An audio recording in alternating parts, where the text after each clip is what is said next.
Evolution Church presenta el siguiente mensaje. Deseamos que te motive, te desafíe y te inspire. Hoy estamos continuando la serie que hemos titulado Rápido y Religioso.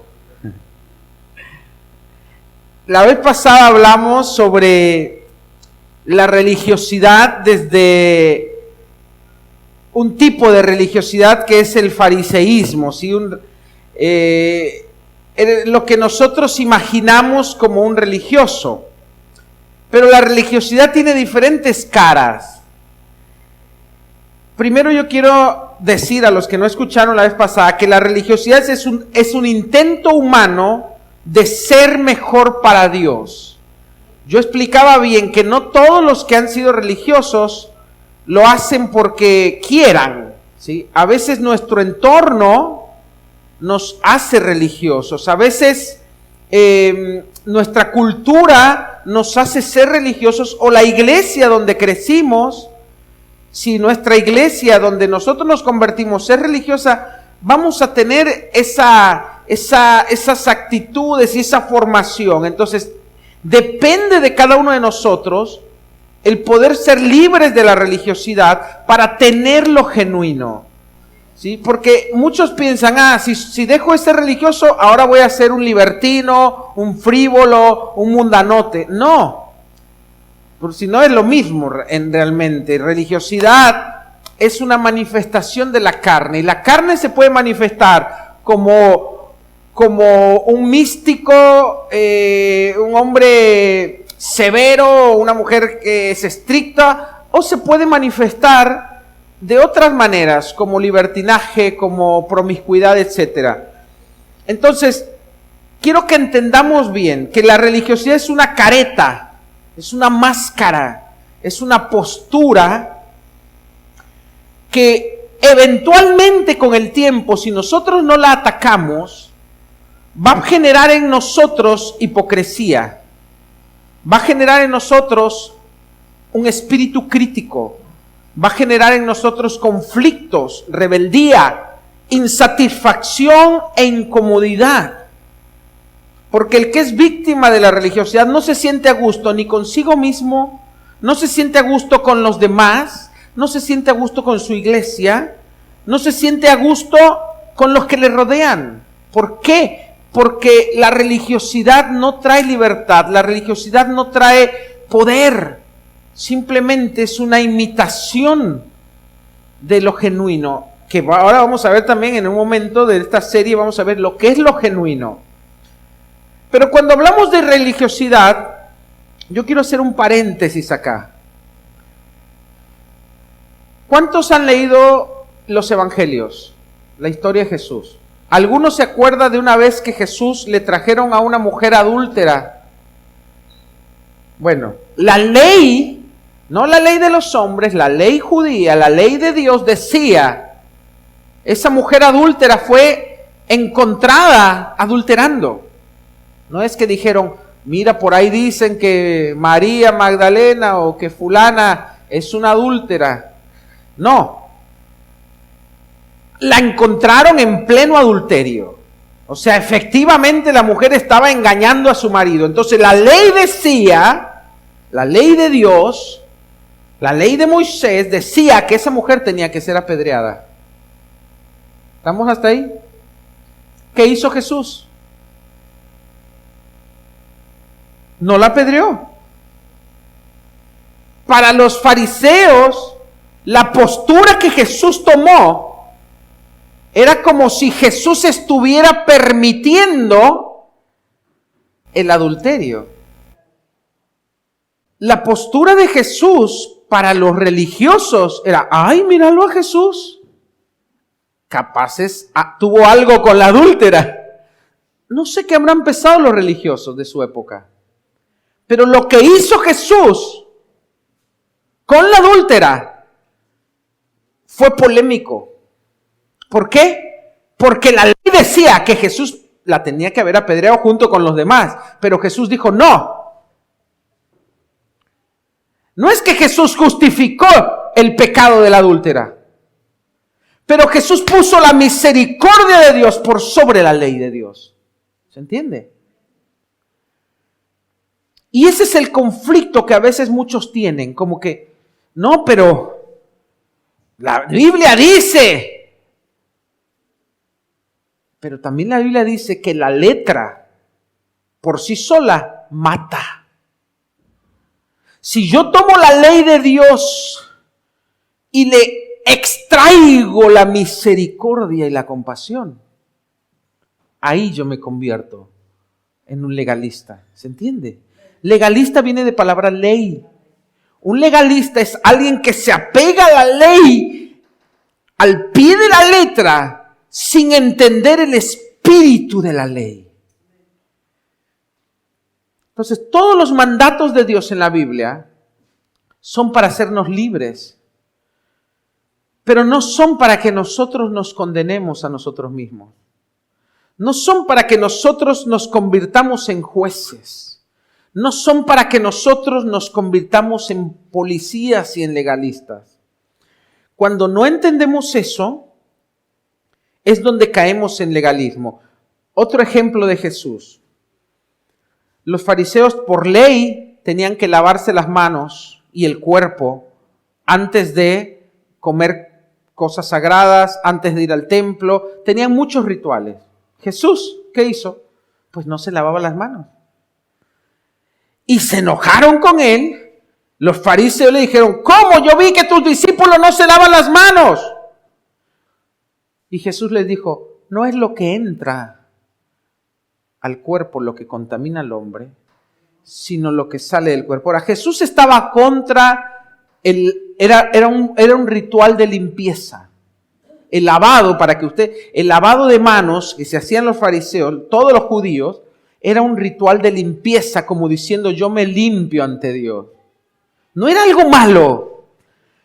Pero muchas veces Jesús hacía cosas para producir un impacto en la gente, para sacarlos de su actitud religiosa, porque ellos se estaban convirtiendo en personas que eso está bien, eso está mal, eso está bien, eso está mal, esto es negro, esto es blanco, y no es así.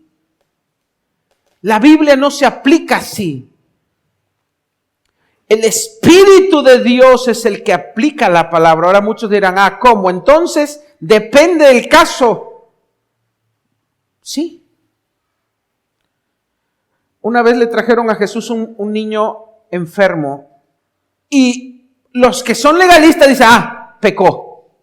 Porque la ley decía que el que pecaba, sus hijos iban a nacer enfermos. Y le dijeron, ¿quién pecó? ¿Este o su padre? Porque nació ciego. Jesús dijo, no, es que no pecó ni este ni su padre, sino que esta enfermedad es para la gloria de Dios. O sea, Dios trata de manera especial con cada persona. Cuando nosotros no entendemos eso, pues nos convertimos en blanco y negro y no entendemos que Dios trata de manera especial, que Dios no va a hablar lo mismo a Juan Carlos, que le va a hablar a Gastón, que le va a hablar a Silvana. ¿Por qué? Porque Dios mira el corazón del hombre y cada corazón es un mundo. Ahora, muchos dirán, entonces yo no tengo una referencia. Sí, la referencia es la Biblia, pero tienes que entender el espíritu de la palabra. Te voy a dar otro ejemplo. La ley decía que el día de reposo no tenían que hacer nada, tenían que descansar. El sábado, para un judío. ¿Qué hacía Jesús con sus discípulos?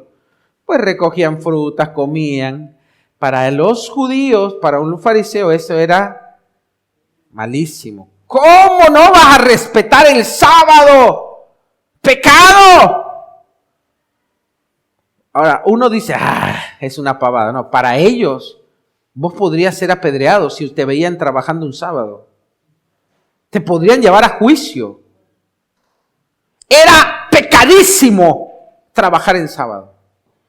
Y Jesús, para ellos estaba violando, estaba pisoteando el día sagrado. Y Jesús les dijo, no entienden nada. El sábado fue hecho para el hombre, no el hombre para el sábado. Los fariseos eran así y no entendían el espíritu de la ley, solo entendían la letra de la ley. Y Jesús les dijo, no, el Hijo del Hombre es Señor del sábado.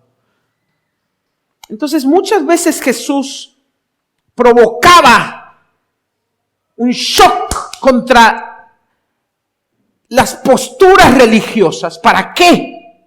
¿Para qué? Para que el hombre fuera libre y pudiese buscar a Dios en espíritu y en verdad. Antes lo buscaban en base a preceptos, en base a mandatos. La Biblia dice que hoy Dios escribió su ley en nuestro corazón. Nosotros ya no somos guiados por la ley, somos guiados por el Espíritu. Entonces muchos no entienden eso y quieren seguir viviendo su vida cristiana como si estuvieran bajo otro pacto, bajo el pacto de la ley, bajo el pacto de la letra. Nosotros estamos bajo el pacto de la gracia, bajo el pacto del Espíritu. Ahora muchos dirán, entonces como estamos bajo la gracia hay que pecar. No, es que no entendieron. La gracia justamente me da el poder para no pecar. Pero en la ley la gente se aguantaba las ganas para no pecar. La gente se basaba en esto podés, esto no, esto vaya, esto no vayas, esto comes, esto no comes. No, en la gracia el Espíritu me llena y el Espíritu me guía y me lleva a vencer. Es completamente diferente, pero muchos todavía en su mente viven bajo la ley en su mente, cuando ya están bajo la gracia. Y en la gracia es la obra del Espíritu interna en el corazón del hombre que va santificando al hombre. Pero no es lo mismo el trato que Dios tiene conmigo que el que tiene contigo, que el que tiene con el que está a tu lado. ¿Por qué? Porque uno siembra, otro riega, pero el crecimiento, ¿quién lo da? El Señor. Entonces supongamos que vamos a Juan Carlos hace 50 años. Juan Carlos hace 50 años probablemente le miraba la minifalda a las mujeres. Pero no para retarlas, sino porque le gustaban. Porque él era un joven. No, hace ¿cuánto? 70. No, 70 no, tenés 80. Hace 50 años, 60 años Juan Carlos estaba en la plenitud de su vida. Juan Carlos era un garañón, era un potro salvaje. Y ¿sabes qué? Mi suegra siempre lo cargaba porque ella estaba en el coro. Y en esa época, ¿sabes cómo usaban las minifaldas las hermanas? Por acá. Parece que en vez de minifalda se ponía una vincha. Y estaban arriba y Juan Carlos dice que cuando la vio se le salían los ojos como los dibujitos.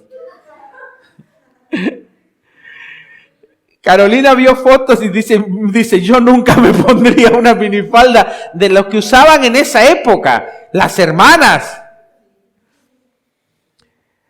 Pero yo creo que Juan Carlos hoy, después de 60 años, tiene otro concepto de cómo tiene que ver uno a una mujer. ¿Por qué? Porque en ese tiempo Juan Carlos creció. Juan Carlos maduró. Juan Carlos empezó a ver otras cosas. Y cada uno de ustedes también. Yo no creo que Olguita era igual que como es ahora. Tremenda era, dice. Era tremenda, seguro. Ya me contarás, Loli, cómo era Olguita. Ya me imagino, 2, 3 novios a la vez. Pero Olga es otra mujer hoy. Lo mismo Mónica. Yo me imagino a Mónica a los 15. Hermosa sería, ¿no? Andaban detrás todos en Bolivia, ahí detrás de Moni. No, dice que no. Ya, a mí me han contado otras cosas, Mónica. ¿Qué quiero decir con esto? Todos nosotros estamos teniendo un proceso y un crecimiento. El proceso y el crecimiento es de Dios. Mismo yo y mi mujer no tenemos el mismo proceso, porque el crecimiento lo da el Señor. yo sería tonto de mi parte tratar de que mi esposa vea las cosas igual que yo, en la iglesia, en lo espiritual. Yo le puedo compartir, pero yo no le puedo imponer la verdad que me ha sido dada, la revelación que yo he recibido, la luz que yo he tenido, no es la misma luz que puede tener otro. Algunos pueden tener más luz. Yo he conocido gente que yo admiro y digo, wow. Por ejemplo, mi pastor, John Eckhart. Yo cuando lo veo digo, ¿qué hombre? Tiene un dominio propio, tiene una paz, porque yo sé que él es un hombre de carácter, tal vez más carácter que el mío. Pero lo veo con un control de su temperamento, siempre amable, siempre afable. Nunca le salta una chispa. Y a mí me saltan a veces, 2, 3 fusibles. Porque tengo carácter fuerte, soy temperamental. Ahora, el Noel de hace 20 años era pólvora, 100%. Hoy, yo por ejemplo, hoy tuvimos fallas en la alabanza y yo dije, voy a agarrar a Silvana, a Alan, a todo el grupo, lo voy a agarrar del cuello y le voy a hacer así, y los voy a sentar y los voy a poner en penitencia 10 años. Se me pasó a los 2 minutos. Porque aprendía, Señor, todos cometemos errores. Queremos mejorar. Y me cambió el discurso acá y acá. Dije, no, voy a hablar con ellos como un padre a un hijo. Hijos, queremos hacer esto, queremos llegar acá, pónganle ganas. ¿Me explico? Pero eso costó un tiempo. Me llevó un proceso a aprender a tener dominio propio, aprender a sujetar mi temperamento, a someterme bajo el Señor. Pero eso es algo que a mí me llevó tiempo. Y si yo, imagínate, quiero verlo en mi hermano, que tal vez su proceso es diferente, su trasfondo, yo tengo que esperar a que Dios lo lleve por el mismo camino que a mí me llevó y que tal vez me costó mucho. Entonces, cuando uno entiende eso, uno se vuelve más tolerante, más compasivo. Antes yo quería que toda la iglesia tuviese mis principios o mi compromiso con Dios. Cuando yo veo a un cristiano que no viene porque hubo lindo día, sí, porque, ay, qué lindo día, vámonos al parque, o qué lindo día, hagamos un asado y no vienen a la iglesia. Me hierve la sangre, me entra el celo de Dios, me dan ganas de agarrarle y decirle, a ver vos, si Cristo viene, ¿a dónde vas a ir? Pero después digo, me acuerdo cuando yo no tenía el compromiso que hoy tengo con el Señor. ¿Se entiende? Entonces, ¿qué hago? Señor, bendice a mi hermano, ayúdale, dale ese amor, esa pasión por ti, que tenga esas ganas de estar en tu presencia, que le pese más estar fuera de tu presencia, que quiera estar contigo, que sienta ese anhelo. Y ahí yo oro y yo intercedo por mi hermano. Pero en un pasado yo lo hubiera acogotado, lo hubiera agarrado, lo hubiera dicho, vos sos un pecador, ¿qué te crees? ¿Por qué desprecias al Señor? Podemos tener 1000 formas de expresar nuestro celo, nuestro amor por Dios. Pero yo prefiero ser como Dios fue conmigo. Fue paciente, fue amoroso. ¿Vos pensás Jesús el nivel espiritual que Jesús tenía? Yo siempre pienso eso. Cuando veo a los apóstoles que se peleaban entre ellos, que decían, ¿quién va a ser el más grande? Y Jesús, seguramente, Jesús es el nivel más alto que puede haber en lo espiritual, en una persona, en un humano. Jesús ya tenía todo. Imagínate, Jesús andaba en el espíritu 100%. Y ver a los discípulos, conocer sus intenciones, tener que vivir con ellos y decir, estos van a ser mis apóstoles. Se están peleando entre ellos. Pero qué amor les tenía, qué paciencia, qué compasión. Pensá al nivel más alto espiritual, con unos enanos espirituales, nuevos eran completamente. Y Él les dio ese amor, vivió con ellos Y ellos eventualmente llegaron a ser los grandes apóstoles de los cuales hoy nosotros quisiéramos ser, como Pablo, Pedro, Lucas, Juan. Pero Jesús en su momento les tuvo compasión y paciencia. Entonces, cuando nosotros entendemos que el proceso de Dios es personal, eso nos lleva a tener otra postura frente a los demás hermanos, frente a la iglesia. Cuando entendemos que la iglesia no es un museo, no es un aparador de santos, sino que la iglesia es un lugar como un hospital, donde hay sangre, hay gasas, donde la gente va a buscar ayuda, donde la gente va a sanar, donde la gente va herida, va desangrando, va desgarrada, va con dramas, con problemas, con infecciones. La iglesia es un hospital. Deje de pensar que la iglesia es un museo. La iglesia no es una pasarela de santos. La iglesia es un hospital. Jesús dijo, los sanos no necesitan doctor, yo he venido por los enfermos. Tú y yo somos esos enfermos.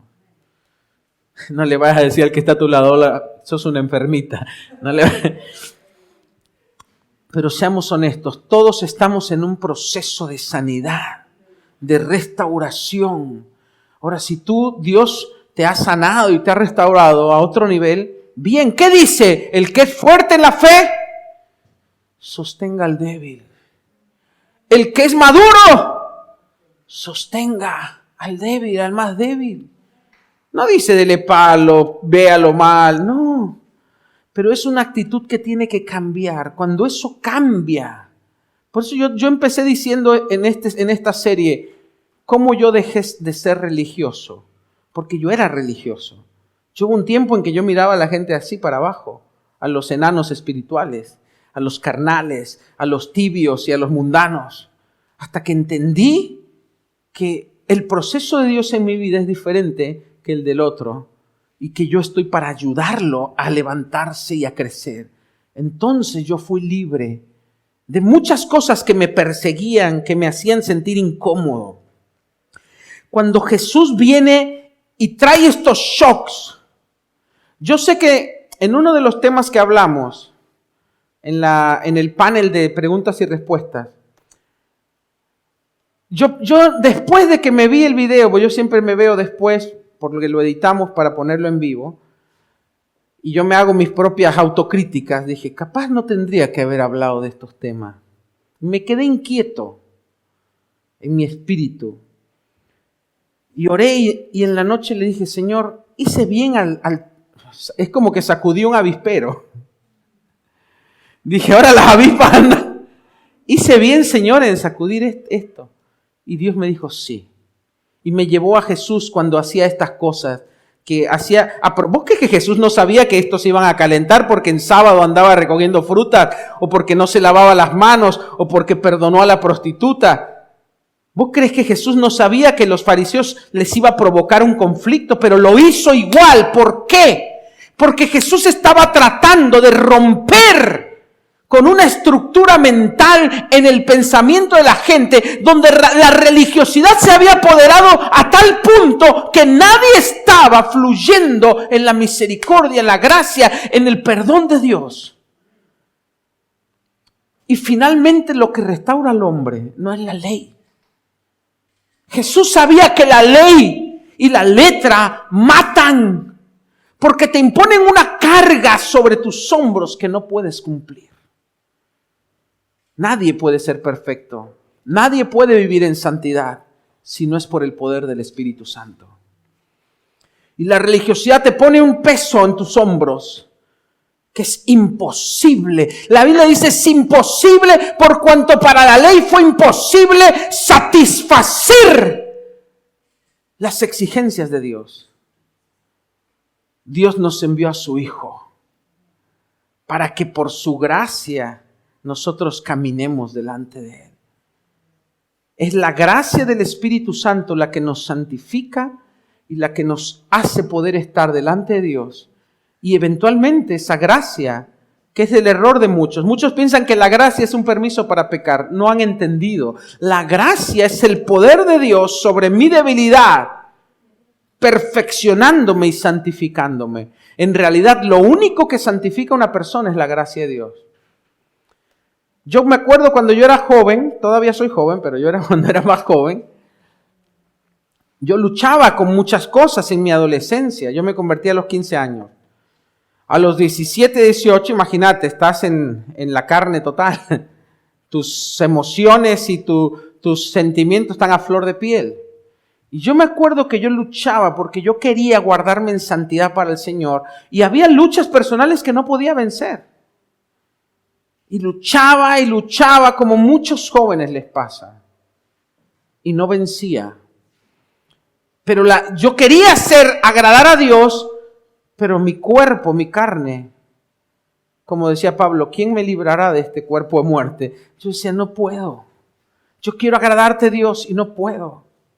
Hasta que entendí que no era mi autosujeción, ni mi autodisciplina, ni mi capacidad de librarme del pecado lo que me iba a hacer libre.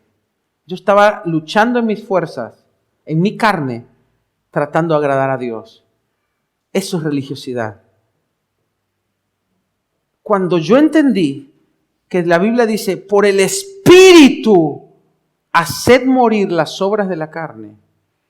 Cuando yo entendí que yo primero necesitaba del Espíritu y que llenándome del Espíritu, así como estaba todo carnal, llenándome del Espíritu, yo iba a poder vencer mi carne. En otras palabras, humanamente ningún hombre, ninguna mujer puede vencer su carne. Porque la ley no pudo nunca. Vos pensás, los fariseos eran tan estrictos que ni siquiera si te veían a ti y tú no eras santo, se cruzaban la calle. Eran tan estrictos que al entrar a su casa se sacaban los zapatos, se lavaban para no contaminar su casa. Eran tan estrictos que la Biblia la llevaban acá en la frente, unas filacterias como la palabra la traían y cuando iban caminando iban recitando la palabra. Eran tan estrictos que ayunaban 3 veces por semana. Eran tan disciplinados que diezmaban, si tenían en su campo, Jesús les dijo, una hoja de un enebro, la tomaban y diezmaban eso. Pero a pesar de todo eso, no podían satisfacer la santidad de Dios. Porque la ley y la religión no tienen poder contra los apetitos de la carne. Lo único que te da la victoria contra la carne es el poder del Espíritu Santo. Por eso es que Dios dice, les enviaré a mi Espíritu. Y por eso es que nunca te pusiste a pensar, ¿por qué el Espíritu Santo tiene que entrar adentro nuestro? Pensá, en el Antiguo Testamento nadie tenía el Espíritu Santo adentro. No sé si alguna vez lo pensaste, es una locura, ¿por qué Dios quiere entrar adentro mío? El que ya nació en un ambiente cristiano dice, es normal. Pero si imagínate que tú viviste en un país donde nunca oíste de Dios, de la Biblia, nada. Y te dice, mira, hay un Dios, etcétera, etcétera. Lo primero que Él quiere es meterse dentro tuyo. Uno diría, ¿pero por qué se quiere meter dentro mío? ¿Para qué? Que me salve, que lo que quiera, pero Él ahí, yo acá. ¿Por qué quiere entrar adentro? Como si fuera un demonio, porque para las culturas que no son cristianas, ojo, los únicos que entraban adentro eran los demonios. Pónganse a pensar, antes de Cristo, el Espíritu Santo no se metía dentro de las personas.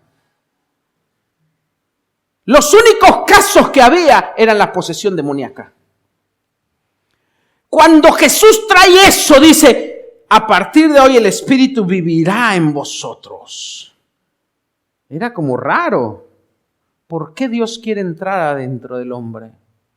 Porque es la única manera en que el hombre puede vencer el pecado. Por el poder del Espíritu Santo. Es la única manera en que el hombre puede tener poder contra los apetitos de la carne. Por el Espíritu Santo que vive dentro de él. Entonces, cuando entendemos eso, nos damos cuenta que nada de lo que hagamos externamente me va a ayudar a mí a vencer mi carne, a vencer el pecado. Ni ponerme la minifalda más abajo, ni dejar de maquillarme. Antes era así. Pensaban que la santidad venía a través de posturas externas. Entonces las mujeres andaban con una falda hasta el piso, desmaquillada, con pelos en las axilas porque no era vanidad si se rasuraban. Pelo en las piernas, sin teñirse, unas canas. Pobres mujeres. Ahora, la que quiere andar así le gusta, bien, la aplaudo. Amén. Pero la realidad es que era una imposición religiosa. Como que así la mujer iba a ser más santa. Y la verdad es que por dentro eran igual. No traía ninguna libertad eso. Hoy avanzamos y la mayoría de las iglesias entendieron que no es una postura externa lo que santifica a una mujer o a un hombre. La mujer no la dejaban usar pantalón.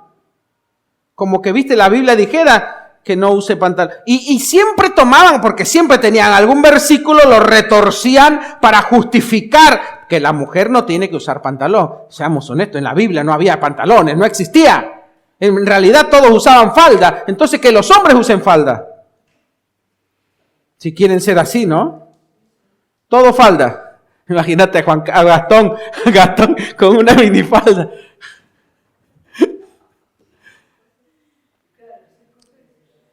Hay muchas cosas que son culturales. Ahora yo les vengo y les digo, me preguntan a mí de los tatuajes, del cigarro. Yo no puedo.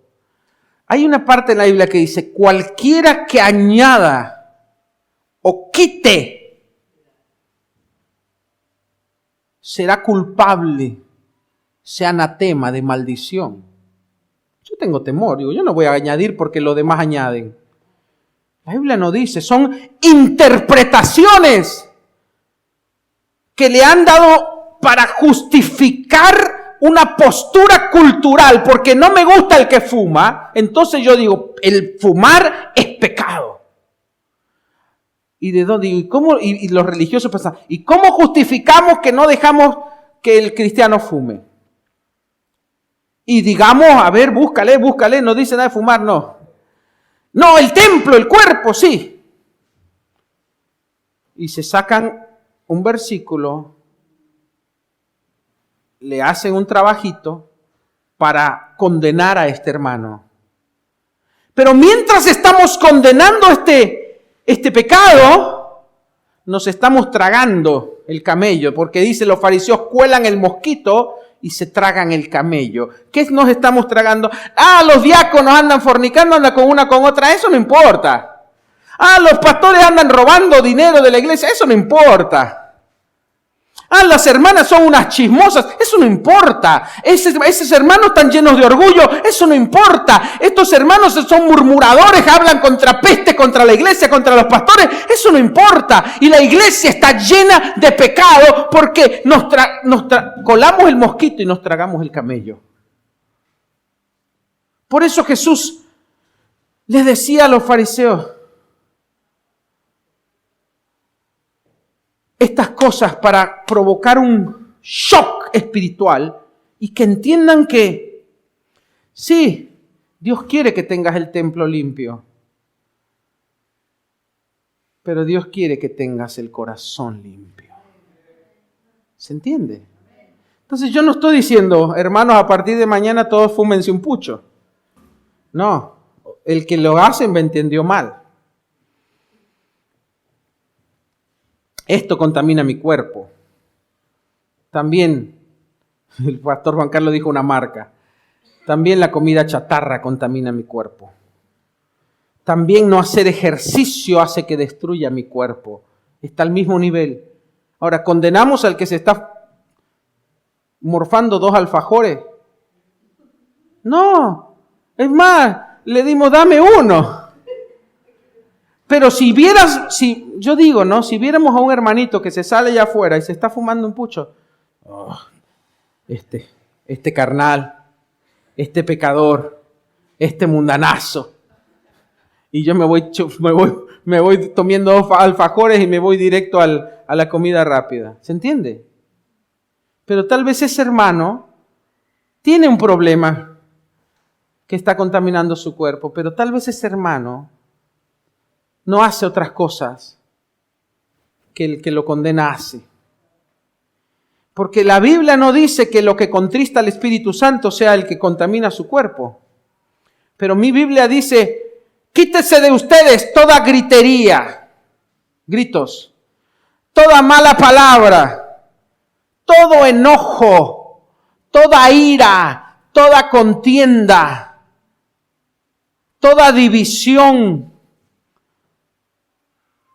Dice, y no contristéis al Espíritu Santo por el cual fuiste sellado. Entonces, el Espíritu Santo no se contrista tanto por lo que está afuera, se contrista más cuando vos menosprecias a un hermano, se contrista más cuando vos peleás con tu hermano, cuando vos dividís tu corazón, se contrista más cuando tú y yo estamos llenos de orgullo, se contrista más cuando tú y yo no sentimos compasión por ese que está tirado en la calle porque huele a pucho, o huele a alcohol, o andás a ver a qué, o a porro.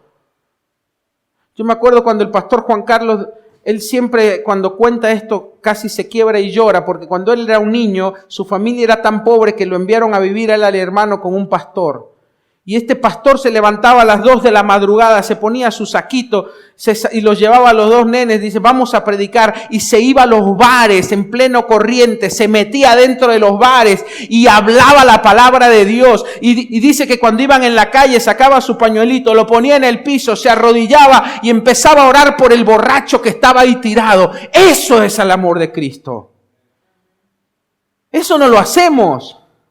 Pero somos rápidos para juzgar, rápidos para condenar, rápidos para decir, ahora no, él promueve el fumar. No, mi hermano querido, lo que te estoy diciendo es que tenemos que ir más allá de lo superficial, de la palabra fácil. Tenemos que ser genuinamente espirituales, llenos del Espíritu Santo, que podemos rescatar una vida del infierno. Pero no por nuestra aplicación de la ley, sino por el poder del Espíritu que salva. ¿Qué es lo que salvó al hombre? ¿La ley o la misericordia de Dios? De tal manera amó Dios al mundo. Ese fue el poder. El amor de Dios lo movió a decir, ¿cómo salvo a estos hombres? ¿Cómo los puedo rescatar si se van al infierno? Dios había probado con la ley, Dios había probado con los patriarcas, Dios había probado con todo y nada restauraba al hombre. ¿Qué quedaba? Traer otro diluvio y consumir a todos. Porque el hombre siempre va a ir a lo malo. Algunos por ahí me decían, hermano, y si ahora los hermanos se quieren poner tatuaje, el que se quiere poner tatuaje no me va a venir a pedir permiso. El que quiere pecar va a pecar. No necesita permiso. Pero la ley nunca trajo un resultado favorable para cambiar al hombre. La religiosidad nunca trajo un resultado favorable. Lo que queda sería otro diluvio. Y dijo Dios, no, ¿cómo lo salvo? El amor fue lo que movió a Dios. Dice, no, voy a ir yo directamente. Me hago hombre, vivo en perfección porque estos no pueden. Y les doy mi justicia. Y yo tomo sus pecados y me los pongo, me visto de pecado. Voy a una cruz, recibo todo el castigo que merecían ellos y los salvo. Ese es el mensaje de salvación. Entonces yo no puedo empezar en la gracia porque yo recibo por gracia y terminar en la ley. Eso es lo que Pablo le decía a los Gálatas. Gálatas insensatos, ¿recibiste el Espíritu por la gracia o por las obras de la ley? ¿Por qué si empezaste por la gracia vas a terminar por la ley? ¿Quién de ustedes recibió la salvación por su buen comportamiento? ¿Quién de ustedes recibió el Espíritu Santo porque era un santo? Ninguno. Ni yo ni tú. Fue por la gracia. Y es por la gracia que empezamos y es por la gracia que terminamos. Ahora esto no quiere decir, porque muchos se confunden y dicen, entonces todos pequemos. No, porque la gracia verdadera no te permite pecar.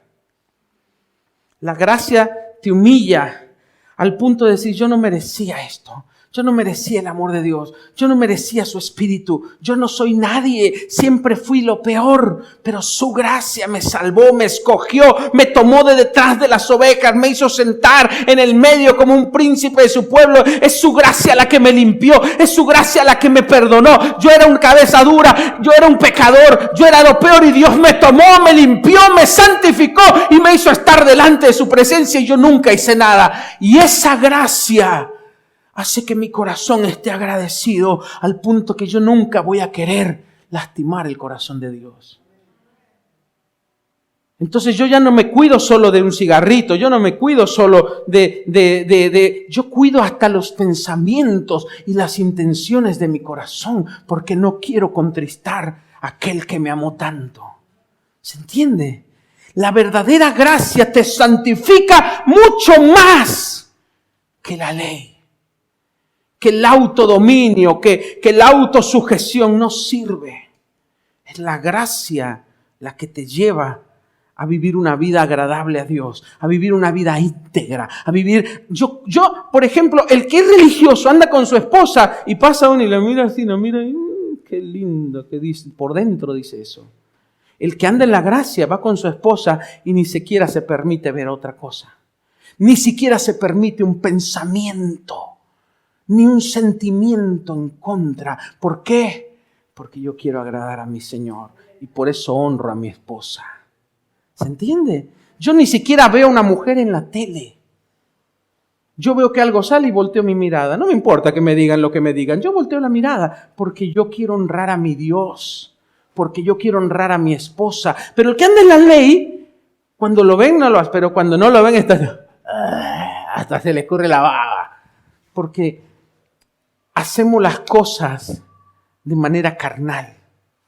Pero cuando tú andas en el Espíritu, ni siquiera una intención del corazón te permites mala. ¿Por qué? Porque tú no quieres contristar al Espíritu Santo, ¿se entiende? Yo a veces tengo reacciones que me enojo, o que me indigno, o alguien me hace algo y me dan ganas de devolverle, porque soy humano. Porque yo no me dejo, soy macho mexicano. Pero entonces mi espíritu me dice, no, perdona, sé tolerante. ¿Qué haría Jesús? Y viene mi espíritu y no me permite ni siquiera estar enojado. Mi esposa sabe, yo no me puedo enojar mucho tiempo con ella. Ya después ella sabe, viene, me abraza, me da un beso y ya me compró. Sabe y lo hace. Es viva. Pero porque yo no puedo permitirme tener mi corazón enojado. No puedo albergar dentro de mí algo que no es del Espíritu, que yo sé que lo va a contristar al Espíritu Santo. Yo no puedo tener algo contra alguien o contra un hermano ni contra alguien que me haga algo, porque no quiero contristar a Dios. Eso es caminar en el Espíritu. Entonces, cuando uno empieza a entender eso, todo lo religioso y todo lo que tiene apariencia religiosa te produce una repugnancia. ¿Por qué? Porque tú sabes que la religión nunca te va a llevar a la victoria. Es una imitación, un intento humano de querer satisfacer a Dios. Es como querer suplir a Cristo en la cruz. Si no, no haría falta Jesús en la cruz. Si no, no, es como restarle poder a la sangre. Yo estoy parado, yo fui salvo por gracia y yo me mantengo en victoria por gracia. Amén. Ahora, voy a la otra cara de la moneda. ¿Me aguantás 10 minutos más? Hablamos de los fariseos, de los legalistas, pero está la otra cara. Está el cristiano hipócrita. El religioso hipócrita, vamos a decir. El religioso hipócrita, ¿qué hace? No es como el religioso fariseo. El religioso fariseo, yo prefiero a veces un religioso fariseo que un religioso hipócrita. Porque el religioso fariseo está intentando agradar a Dios y es así y no quiere fallarle a Dios. Tal vez usando equivocadamente la fuerza humana, pero quiere agradar a Dios. El religioso hipócrita se goza de su hipocresía. ¿Por qué? Porque dice, tienen apariencia de piedad, pero niegan la eficacia de ella. Dice te voy a decir el versículo. Dice Romanos 8:5, dice, los que están dominados por la carne piensan en las cosas de la carne, pero los que son controlados por el Espíritu piensan en las cosas que agradan al Espíritu. Por eso los que viven bajo el dominio de la carne no pueden agradar a Dios. Y eso es lo que muchos no entienden. Esa es la otra cara de la moneda. Hay muchos cristianos que equivocadamente piensan, como estamos bajo la gracia, pues yo me permito todo, porque la Biblia no dice que está mal tener novia y andar chapando con una y con otra. No dice. Pero la Biblia sí dice, todo me es lícito, pero no todo me conviene. Todo me es lícito, pero yo no me dejaré dominar por ninguna de estas cosas. Entonces, esa es la otra cara de lo que muchos no entienden. Entonces, hay muchos cristianos por ahí que van a la iglesia, ¡ay, aleluya! Y oran, y ¡ay! Dios los toca, y hablan lenguas, y se caen, y bendicen, y están sirviendo, y todo. Y después allá afuera tienen una doble vida. Viven en fornicación, hacen cosas que ni los del mundo hacen, tienen vicios, viven una doble vida. Ese también es un religioso. ¿Por qué? Porque no es libre. Religiosidad es hipocresía. Una vez vino una hermana y me dijo, era nueva en la iglesia, y me dijo, pastor, yo le quiero decir algo. Yo tengo mucho tiempo de cristiana, pero yo fumo. Yo le dije, te felicito porque no lo ocultaste. Porque el religioso, el hipócrita, dice que está todo bien, pero tiene una doble vida. El hipócrita va con su mujer a la iglesia y hola hermano, Dios lo bendiga, aleluya, ¿cómo está? Bendecido, no sabe hermano. Y tiene 2 mujeres más, tiene 3 hijos regados por ahí. Ese es el hipócrita, el religioso hipócrita. El religioso hipócrita cree que puede vivir de 2 maneras. Entonces separa mi vida cristiana y mi vida secular. No sé si han oído ese término. Entonces, él cuando está con los hermanos, oye música cristiana. Cuando va solo en el auto, se pone un reggaetón de Daddy Yankee, no sé qué. Yo me quedé muy atrás. Bueno, no sé, de alguno de esos que dice, no sé, que dice barbaridades contra la mujer, que habla de droga, de matar, de todo. El cristiano, el religioso hipócrita, va a la iglesia y es santo, ¿viste? Aleluya, y Dios lo toca y tiene dones y da palabra y todo. Y después en la noche, ya los conocen todos en el boliche. ¿Cómo anda? Bienvenido, el cliente número 1. Hipócrita. Es un hipócrita. Es el primero que danza en la iglesia y es el primero que se mete a la pista en el boliche. Es un hipócrita. Ahora, si él viene y me dice, pastor, ora por mí porque no puedo dejar de ir al boliche, ¿sabes qué? Yo te voy a ayudar. Pero no, el religioso hipócrita esconde su pecado, esconde su doble vida y sigue pensando que está engañando bien a todos. El religioso hipócrita le dice, pastor, no, vos sabés que yo nunca te voy a mentir, pastor, y ya le está mintiendo justamente. Vos sabés que yo todo te digo, podés confiar en mí, pastor.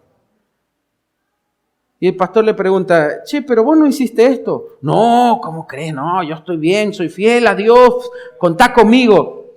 Y le está mintiendo en la cara. Y uno dice, ¿cómo? ¿Dónde está el temor de Dios? ¿Dónde está tu respeto a las cosas de Dios? Yo no te digo que vos tenés que confesar todo, pero la religiosidad hace eso. La religiosidad crea un temor de la verdad. Y entonces hace que el religioso se cree una careta, una máscara. Y empieza a ocultar cosas. Y empieza a vivir una doble vida, una vida de hipocresía y falsedad. ¿Por qué? Porque su propio código religioso le dice, no, si vos decís que vos te vas por ahí a bailar, si vos decís que a vos te gusta echarte un porrito, si vos decís que vos tenés 20 tatuajes en las nalgas, perdón por la palabra, nalga no es grosería, no se me asuste, si nadie te los ve. Le gustó algo. Pues ya habrá visto alguna hermana cuando fue a la pileta con tatuado todo por atrás.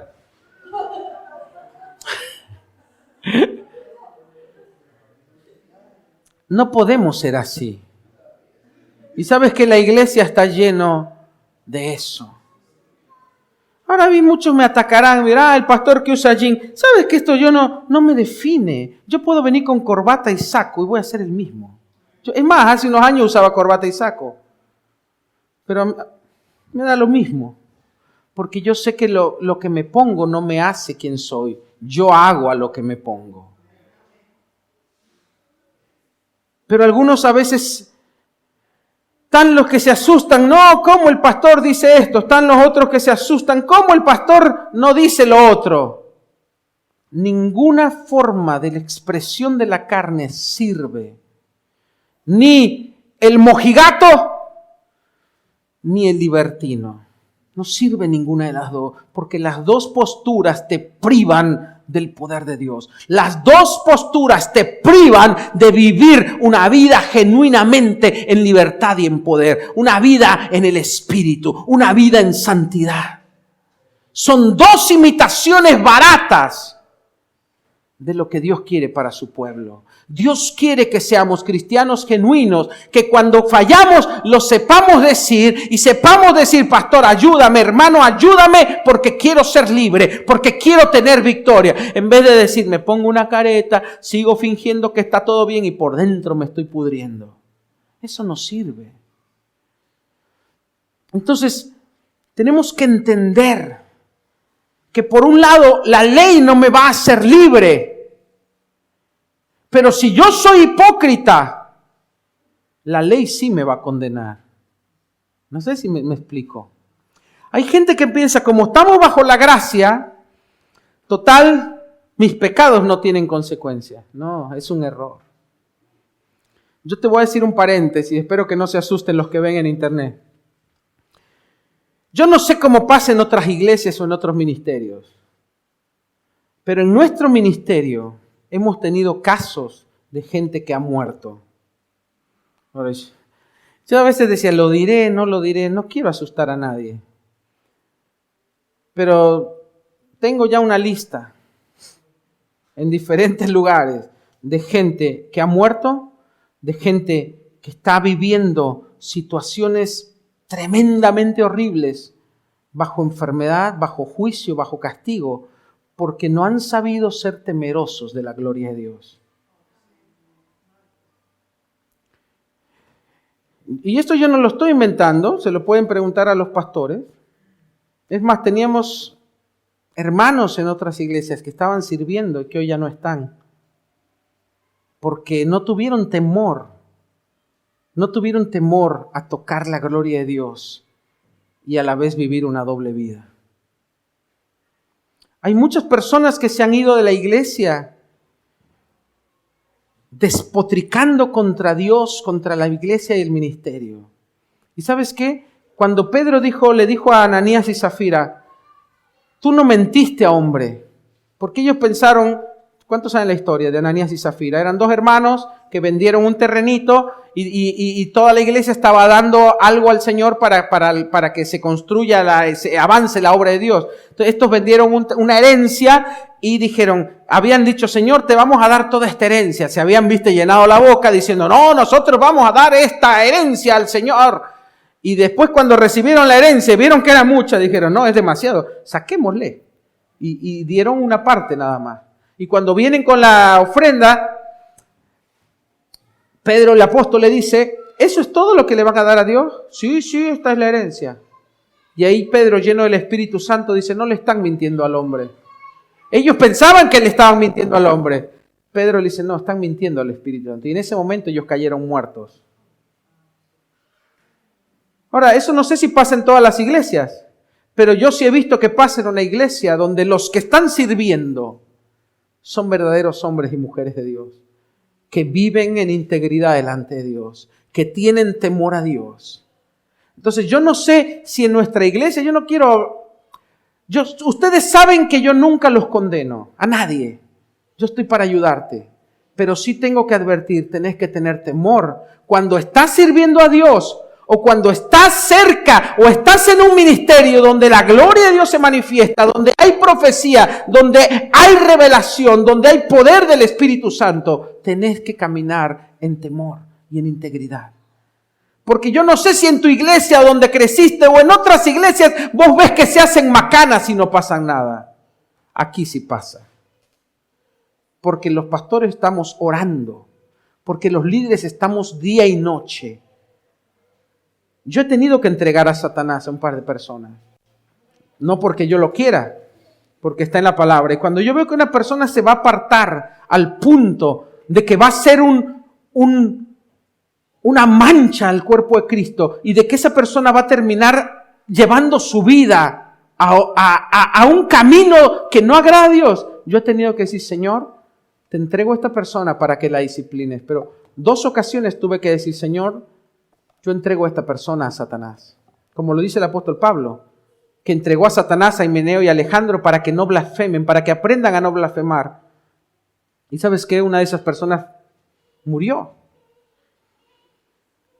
Era un pastor. Pero después de muchos intentos de querer restaurarlo, no quiso ser restaurado. Estaba falseando la palabra, se empezó a ir detrás de otra doctrina, estaba engañando a su mujer, estaba pecando. Y pensó que nadie lo sabía y el Espíritu Santo una noche me habló y me dijo y me mostró, está haciendo esto. Fui y lo confronté. Aceptó, pero no dejó su pecado. Al poco tiempo cayó en coma. No sabían qué tenía, estuvo delirando. Después nos llamaron los pastores acá, estuvimos orando. Yo lloraba porque yo lo amaba. Pero yo decía, Señor, si él va a seguir pecando y va a perder su salvación, mejor llévatelo. Pero su esposa lloró tanto y clamó tanto y la iglesia clamamos tanto que Dios le diera otra oportunidad, que tuvo otra oportunidad. Y salió del coma y andaba más o menos, nunca se restauró del todo. Tuvo 1 año de oportunidad, 1 año y medio me parece, pero nunca volvió al pastorado. Obviamente en la iglesia lo recibimos con los brazos abiertos, dijimos, vamos, vení, restaura tu vida. No volvió. Y al poco tiempo el Señor lo llamó. Y así te puedo contar más de 10 casos. Hace poco una persona falleció que venía a esta iglesia. Se fue mal de esta iglesia. Supe que anduvo hablando mal de la iglesia. Un dolor me dio, una tristeza. Pero dije, ojalá que se haya ido estando bien con el Señor. Y así hay veces que me llegan tantas malas noticias que digo, ¿por qué la gente no entiende que aún estando bajo la gracia, nuestras acciones tienen consecuencias. No es que Dios castiga. Pero la Biblia dice que el que conoce la verdad y voluntariamente sigue pecando, mejor le hubiera sido no conocer la verdad. Porque es como pisotear la sangre de Cristo. Entonces yo tengo que decirlo. Hay gente que no tiene temor. Y después los ves en miseria, los ves llenos de enfermedad. Los ves que les salta esto, que les salta al otro, que perdieron todo, que se le murió la hermana, que se le murió la madre, una persona, un amigo mío, que le abrí mi corazón, le abrí mi casa y se fue despotricando contra la iglesia, contra mí. Todos a su alrededor murieron. Yo cuando Dios me había hablado que iba a traer juicio sobre su vida, juicio de muerte. Y yo dije, Señor, no. Y un día, pum, muere el padre. Otro día, pum, muere la madre. Otro día, pum, muere la hermana. Todos a su alrededor empezaron a morir. Y me entró un temor de Dios y dije, Señor, ten misericordia. Ahí yo aprendí, la primera vez que pasó fue hace muchos años, yo aprendí a nunca defenderme. Porque Dios me había dicho, yo te defiendo, mía es la venganza, yo daré el pago. Esta es la herencia de los siervos de Jehová. Y desde entonces yo nunca me defiendo. Cuando hablan mal de la iglesia, cuando hablan mal de mi vida, cuando hablan mal del ministerio, dejo que Dios me defienda, pero me da un temor. Porque yo siempre le dije, Señor, yo quiero vivir un cristianismo como el que vivían los primeros apóstoles. Un cristianismo de poder, donde tú hablas, donde tú te manifiestas. Pero Dios me dijo, eso también lleva una responsabilidad. Porque cuando Dios más te da, Dios más te demanda. Entonces, esta iglesia tiene un llamado a las naciones. Este ministerio tiene un llamado para llegar y ser luz en las tinieblas, para ser punta de lanza. Pero a veces hay gente que no entiende y dice, esta es una iglesia más, vamos, hagamos lo que hacemos siempre. Somos libres, pero no somos libertinos. No somos religiosos, pero tampoco somos hipócritas.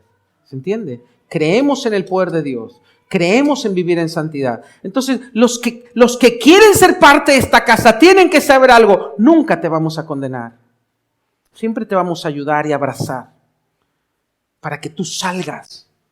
Pero si tú quieres ser parte de esta casa, tú tienes que andar en integridad. Tú tienes que andar en verdad. Yo prefiero que tú vengas y me digas, pastor, ayúdame porque no puedo ser libre. Yo le he dicho a los que sirven, es mejor que tú me digas, pastor, yo no puedo ministrar hoy porque no estoy bien delante de Dios. Y tú te quedas sentado y yo voy a orar por ti. Pero si tú te levantas a querer servir a Dios, lleno de pecado, lleno de hipocresía, lleno de murmuración, lleno de falsedad, ten cuidado de tocar la gloria de Dios. Porque eso pasó con los sacerdotes que quisieron tocar el arca y cayeron muertos. Eso pasó con los hijos de Elí que estaban ejerciendo sacerdocio y ofreciendo fuego extraño. Cuando servimos al Señor, tenemos que ser siempre temerosos y reverentes de su presencia. Entonces, yo quería hablar de esta otra cara, para que no se confundan muchos y piensen, en amistad se permite todo. No, estás equivocado. En amistad no queremos religiosos, pero tampoco queremos hipócritas. Queremos gente que anda genuinamente en el Espíritu. Gente que anda bajo el poder de Dios. Pero yo vi que muchos eran religiosos. Entonces dije, yo no voy a permitir que mis discípulos caminen en hipocresía y caminen en religiosidad y que no tengan poder. Y por eso decidí hablar de estos temas. Porque yo quiero que tú tengas victoria. Porque yo quiero que tú llegues a otro nivel espiritual. Porque ¿sabes qué pasa? Que el religioso nunca avanza. Siempre se queda en lo mismo. No tienen victoria. Dios no los usa. No prosperan. Están luchando con lo mismo, siempre dando círculos. Les pasa un año, les pasan 10 y nunca ven cambios. Nunca ven las promesas de Dios en sus vidas. Yo quiero que Amistad sea una iglesia donde todos viven la promesa de Dios, donde todos sirven a Dios en integridad, donde todos andan llenos del Espíritu, pero son gente misericordiosa, son gente compasiva, son gente que se moviliza para ayudar, para hacer bendición. Yo no quiero una iglesia llena de religiosos, de hipócritas, donde todos, ay, amén, aleluya, y por detrás se andan hablando mal unos de otros, otros andan fornicando, otros tienen doble vida, otros son murmuradores. No quiero eso, prefiero quedarme con uno y que se vayan todos. Pero yo quiero que nuestra iglesia, que nuestra casa, Dios sea honrado, que Dios se glorifique, que la presencia de Dios descienda y que tú vivas en victoria. Que tú vivas el Evangelio. Pero para eso tenemos que descartar la religiosidad. Ponte de pie en tu lugar.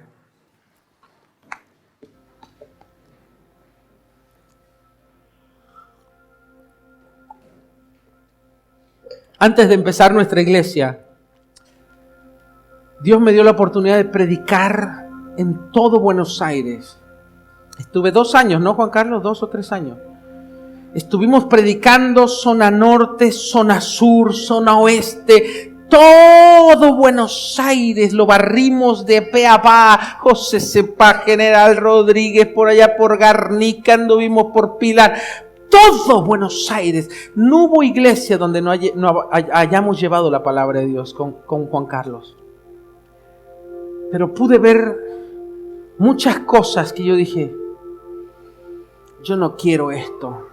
El día que abramos una iglesia en Argentina, yo no quiero. Vi pastores tan falsos. Vi pastores que eran como generales, como militares, que no sentían amor por la gente. O vi pastores que eran un show, que eran payasos disfrazados de pastores. Vi iglesias de cristianos llenos de hipocresía, llenos de falsedad. Perdónenme si alguien me está viendo y se ofende. Pero vi tanta cosa mala. Vi tanto cristiano sin poder. Vi tanto cristiano lleno de pecado, sin victoria, miserables, atados por los vicios, con familias destruidas. Y mi corazón se quebró. Yo dije, ¿será que esta es la iglesia de Cristo? ¿Será que salimos del mundo para esto? Esto no es lo que Dios quiere. Y cuando empezamos nuestra iglesia acá, en Argentina, lo primero que dijimos, Señor, no queremos que esta sea una iglesia que repite los errores que otros repitieron. Porque o hay iglesias donde no tienen poder, o hay iglesias que son solo un show y no está la presencia de Dios. Todo lindo, todas las grandes bandas, las grandes luces, auditorios espectaculares, pero no está Dios. No hay presencia, no hay restauración. Es un club social. Yo no quiero tener un club social, Señor. Pero tampoco quiero tener una iglesia llena de gente religiosa que no cambia, que no transforma, que no tiene poder, que no tiene victoria.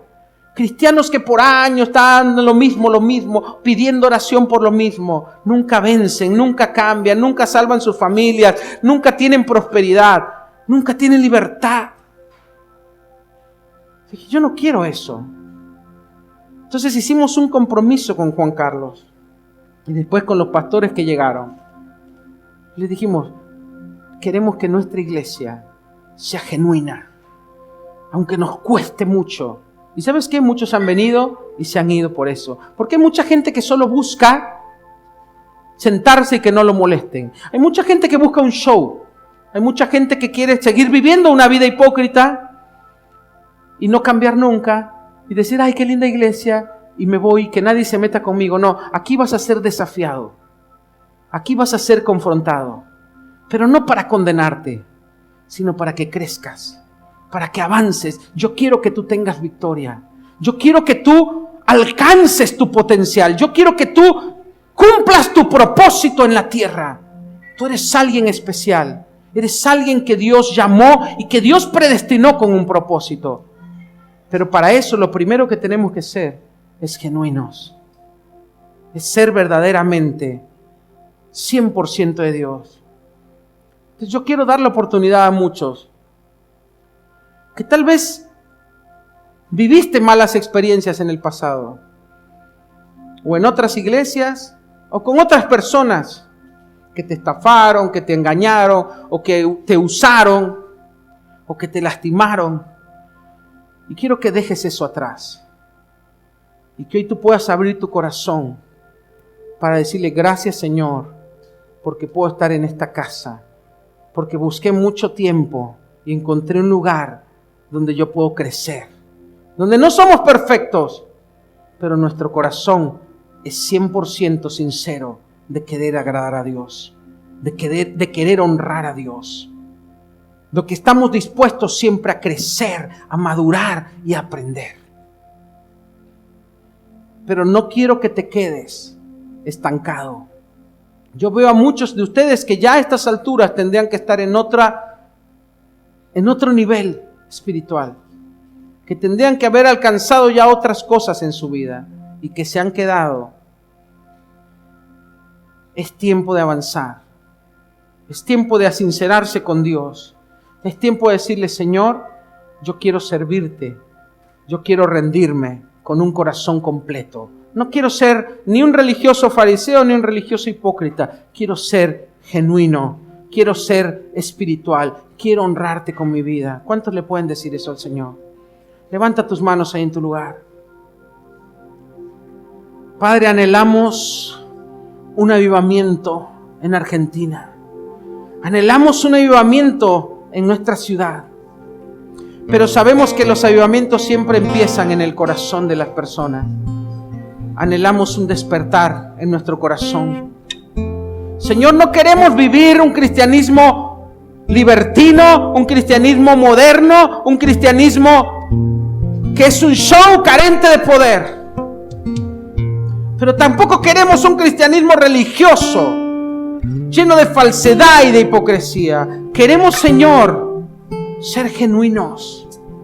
Queremos ser 100% tuyos. Y queremos que nuestras debilidades y pecados no sean un estorbo, sino que queremos traerlos delante de ti para que tú nos cambies, para que tú nos ayudes, para que tú nos hagas avanzar a otro nivel, Señor. Abre tu corazón, asincérate con Dios, mi hermano. Este es el momento. Dile: Señor, yo quiero ser el hombre y la mujer que tú quieres usar. Yo quiero ser el hombre o la mujer que tú quieres bendecir, que tú quieres levantar. Yo quiero ser esa persona que es bendición. Pero no solo quiero ser alguien que es bendición, sino quiero ser luz. Que mi vida sea un testimonio, que mi vida sea un ejemplo. No solamente por lo que digo, sino por lo que otros pueden ver. Porque pueden ver que yo tengo victoria. Porque pueden ver que tú me has restaurado completamente. Que todas las áreas de mi vida están en orden. Que todas las áreas de mi vida están bajo tu voluntad. Yo te pido que empieces a poner delante de Dios eso que te detiene, eso que tú sabes que te ha frenado, eso que tú sabes que no te ha dejado avanzar. Ponlo delante de la cruz ahora.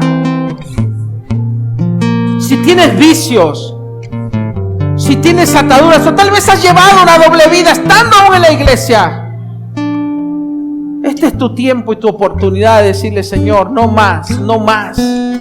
Yo quiero ser íntegro, quiero ser 100% para ti. Quiero honrarte. No me importa lo que digan los demás. Yo quiero que tú hables bien de mí, Señor. Me importa lo que tú digas, Señor. Yo quiero caminar en integridad delante de ti. No quiero mentir. No quiero engañar. No quiero tener máscaras. Quiero ser genuino para ti, Señor. Recibe motivación e inspiración Visítanos en noelsolis.com y en amistadevolution.com.